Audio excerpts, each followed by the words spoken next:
Hi everyone, this is Marina from Frocks Frolics, and we're almost at the end with our sew along for the Charlie Brown coat, which we're sewing with the Ottobre magazine, and we're going to put the sleeves in, and I hope you really enjoy this. So ready, set and sew.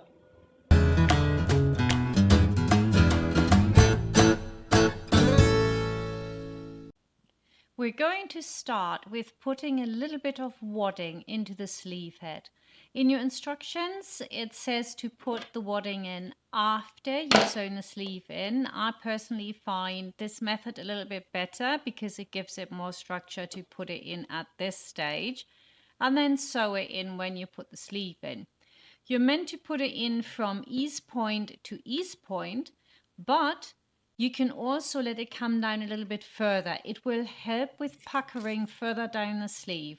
I'm not doing that here. Mine goes a little bit over the ease point, but not too much. So now that I've done the jacket, I would actually let it come down, to the point where it actually curves around the lower part of the sleeve. You want to pin it to the top edge so the edges sit on top of each other. And the width is meant to be 2 centimeters, but I like it to be a little bit wider and then cut it back. That means I will shape it a little bit. I like to use a slip stitch all the way with the rough edges on top of each other. And it doesn't have to be a very good and even stitch or anything like that, because we're going to sew it in anyway, and that will hold it in place. So I do the same on the other one using a really big slip stitch. Now, if you've just started watching this now, I would advise you to go to the playlist, and you can find the link for that in the description for this video. And then you can watch everything right from the start, how to trace out your pattern at the seam allowance and all of that. So up to this point, really. And it's a very, very nice pattern. It's from the Ottobre Celebration magazine, which came out in 2010, even before I started my little business. I was a teacher before that. And it's so good with Ottobre that you can actually order magazines which are 10 years old, and you can still make these styles.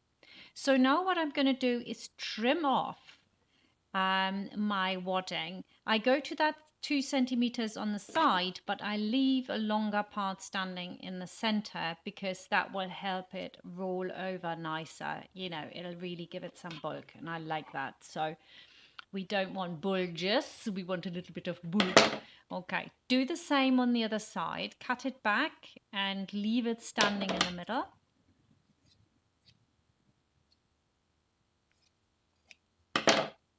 Beautiful. It will round very nicely. Now we can put the sleeve in. So how do I know which sleeve is which sleeve, right or left? What I tend to do is half my sleeve, and where it's cut away more, I know where that needs to be facing the front. So in this case, it goes on my left arm. So put it on my left arm, and then I can put it through the left armhole, and I know it's on the right side. You can also check by top stitched seam we've got, and that needs to face the back. So if that doesn't face the back, you're not putting it in right. And so I'm just going to go through here, through the armhole, and then I'm going to have my 2 points where I pin it in first.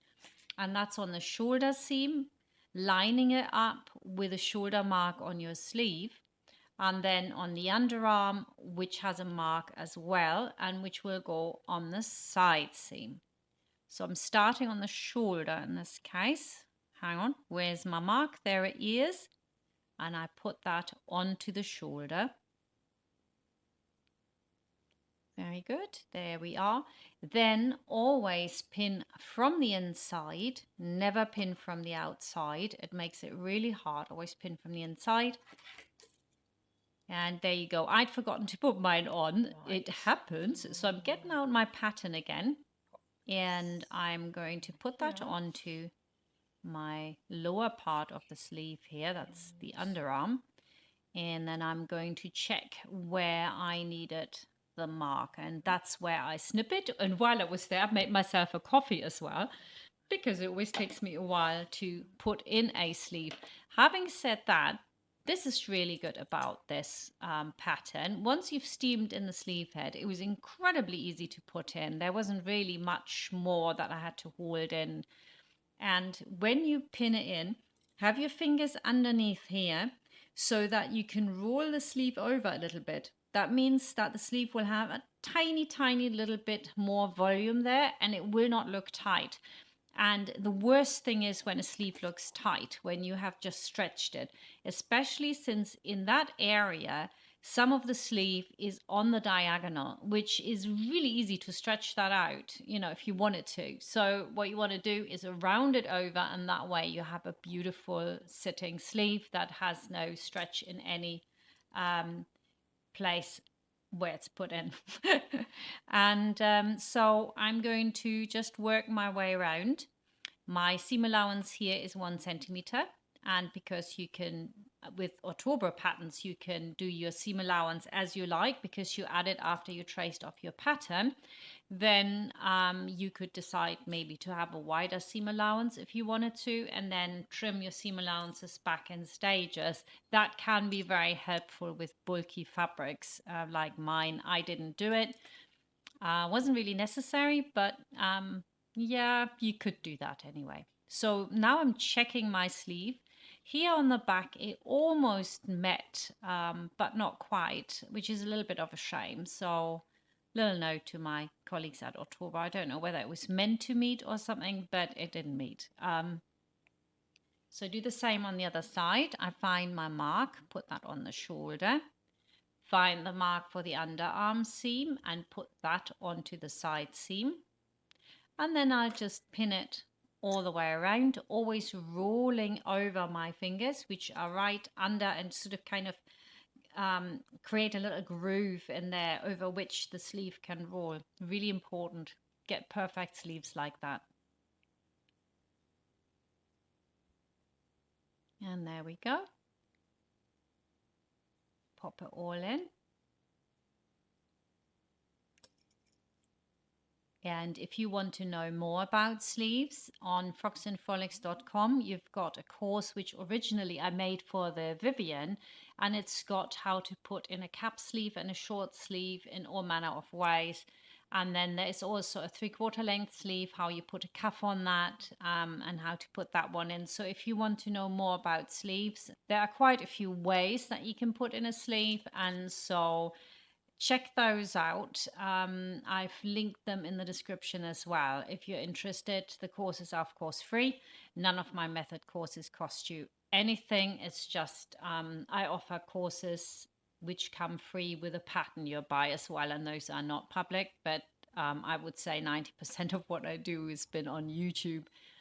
So now we're going to sew in the sleeve, and we're locking the stitches. Always start sewing where it's easiest to start. You know, don't start at the sleeve head or the underarm. Start somewhere in the middle where we're not holding anything in, so it's really easy to start, and it won't give you a pucker afterwards. You always want to make sure that you guide in your fabric fairly straight into your presser foot so that you then don't end up having little zigzags in there. If you've put in a sleeve, that can happen, especially when you haven't done it very often yet. And I kind of have a feeling that once this course is completely through and you can watch all the parts in one go, people will be making jackets like this, even if they haven't got the experience for it. And I'm kind of hoping you'll be successful with it. Putting in a sleeve is such a skill, and once you've mastered like these little steps, what's first, what comes next, you'll be quite confident in doing it yourself, and then you can really sew any sleeve once you get the hang of it. So yeah, I would encourage you to practice a bit and then go for it. This is a great jacket. And I'm at the moment working on the update for the Charlotte coat, which is a girl's coat, which is sort of 50s style, you know, a bit girly. Very, very nice. And I promise I won't do it in blue when I do the updated videos. I'll do it in something that is easier to be seen. I didn't even think about it when I chose this blue. I just loved the color. And to be honest, it looks great on. Another color wouldn't have looked so great. But of course, for the video, it is actually in places quite dark, and it took me quite a while to get it so you can actually see it. Take out the shadow and make it a bit lighter and all that. Anyway, that's my second sleeve now, because we liked putting in the first one, so the next one we're doing too. And hopefully you can see it again, how this works. Just putting it in straight to the presser foot. I love sleeves. I think a sleeve that's put in well, it just looks fantastic. And Magdalena, my model that's blended in here, she's been modeling for me since she's 3 years old. And she loves this coat. It's really nice, and it looks so tidy and neat. It looks like it's handmade, but it doesn't look like it's been, you know, DIY'd, if you know what I mean. It looks like it comes from a really expensive shop. And that's exactly where you want to be. You want it so people say, wow, where did you get this? You know, it looks that good. Right, so we're coming to the end now. The next step is ironing the sleeve seams. And one thing one must never do is to actually iron the sleeve out from the outside. We're going to do a little bit of steaming later. What's really important is that you iron your sleeves flat. So you put it onto your ironing board and you just iron with loads and loads of steam the seam all the way around, and then you press it down with your hand, or if you have a tailor's clapper you can use that as well. In the olden days I've even used books, anything that's a little bit heavier to flatten this out. But you don't want to press down hard, not here. And we work our way all the way around.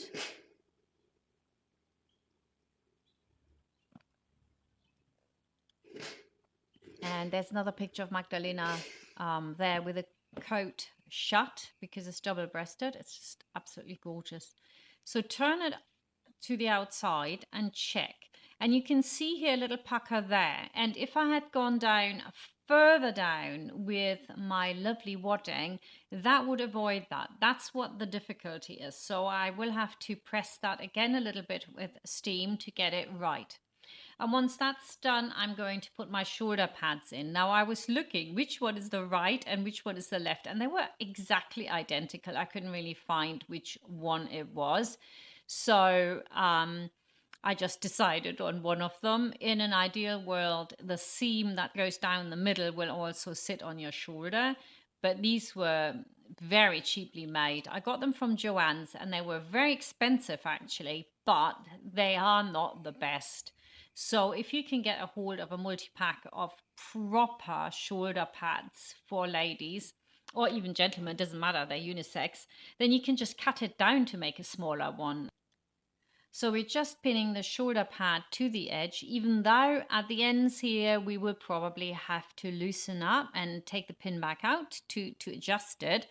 But I want to try first if it's going to work, and then release it after. So I'm just having a look how my shoulder pad sits, and in the center over the shoulder it's fine, but on the side, especially here, there's a little bit of tension that I can feel. So what you want to do then is you go back in and you remove that last pin. It's always that last pin actually, so just take that one out. And then just let the shoulder pad go where it will. So it looks really nice, just wherever it wants to sit. There we go, to give you a nice round shoulder. And then you take a pin and pin it from the outside. And that way you know where the shoulder pad has to sit. And then I can go back on the inside and I can repin it and sew it in, and it'll be perfect. And it's quite a way back here because these shoulder pads do not have any shape to them. I think they're really flat as well. I prefer the proper ones that you get as a professional. If you have any access to those, I would get those. This was, I think it was $8. It's ridiculous. Anyway, check again and make sure that it sits in the right position, that it looks really good. And then we're going to sew it on along the edge. And then we're going to slip stitch it loosely to the seam. So you don't want to pull this too hard, and you don't want massively big stitches because you don't want it to come apart either. So you want looser thread but small stitches, and you go from one side to the other.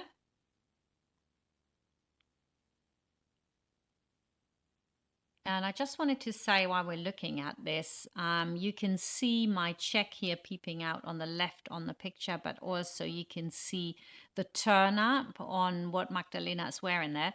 And I think that's really nice. I could have used a satin on the inside, but this brushed flannel makes it, number one, much more trendy. It looks really cool, and it's also warmer.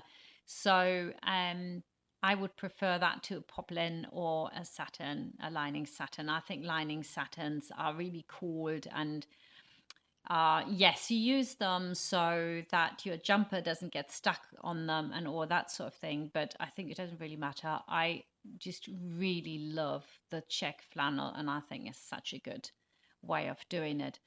I'd do that again in a heartbeat. So warm and so nice. So at the end here, it actually sits over further than my seam. So I'm just going to very loosely let the thread stand in between those two. And I'm not like pulling that together because we know it needs that little bit of room to move. So secure your thread. And then we're going to check it again, of course, take all the pins out. And then finally, we need to have the shoulder pad on the shoulder seam so it can't move anywhere. So I can feel it where it wants to sit, and turn it over, put a pin in, and then I can also secure that with a few hand stitches. And here we don't need to do it loosely. We can do it like really brutally, you know, really pull the thread so it doesn't go anywhere. So thread up the needle again, put a knot in the end, and then we go through here a few times. Again, we just use a straight stitch, a slip stitch, you know, something very, very simple. And that secures that. And now we can again check the sleeve. And if I've made a mistake, if it's not in the right position, at this point, it's all a few hand stitches. It takes minutes. You take it out, you do it again. You don't just leave it. You just make sure it's perfect.